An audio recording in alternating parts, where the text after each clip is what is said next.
जय हिंद। इस वीडियो में हम जानेंगे पोषण यानी भोजन की आवश्यकता क्यों पड़ती है। हम लोग खाना खाते हैं, आप लोग खाना खाते हैं, तो आप लोग कभी सोचा है कि हम खाना क्यों खाते हैं यानी भोजन क्यों करते हैं।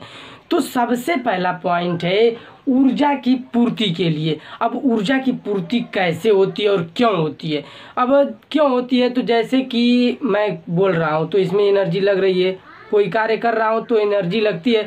अगर जैसे कि आप कोई कार्य कर रहे हैं, जैसे दौड़ रहे हो, जिम कर रहे हो, तो उसमें ऊर्जा खर्च होती है, एनर्जी लगती है ना। तो उस खर्च ऊर्जा को फिर से पाने के लिए हमें ज़रूरत पड़ती है भोजन की। अब भोजन से ऊर्जा बनती कैसे है।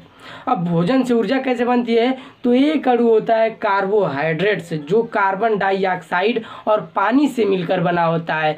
उसके द्वारा जो ऊर्जा बनती है रासायनिक ऊर्जा, वह गतिज ऊर्जा के रूप में हमारे पूरे शरीर में फैल जाती है। वो कार्बोहाइड्रेट द्वारा ऊर्जा बनती है और वो रासायनिक ऊर्जा बनती है। सबसे पहले रासायनिक ऊर्जा बनती है कार्बोहाइड्रेट्स के द्वारा, यानी उसको ग्लूकोज भी कहते हैं, कार्बोहाइड्रेट्स को ग्लूकोज भी कहते हैं। उसके द्वारा जो रासायनिक ऊर्जा बनती है वह गतिज ऊर्जा के रूप में हमारे पूरे शरीर में फैल जाती है। तो यानी गति करने लगती है, दौड़ने लगती है हमारे शरीर में, जिससे कि हम फिर से अपना कार्य कर सकते हैं। और दूसरा पॉइंट क्या है, शरीर की वृद्धि। अब शरीर की वृद्धि कैसे होती है, जैसे कि हम भोजन करते हैं तो वो भोजन पचता है तो हमारे शरीर में जीव द्रव्य के द्वारा आत्मसात कर लेना यानी अवशोषित कर लेना स्वांगीकरण कहलाता है। अब जीव द्रव्य क्या होता है, जो कोशिका के अंदर तरल एवं जेलीनुमा होता है, यानी जेलीनुमा यानी झिल्ली की तरह होता है।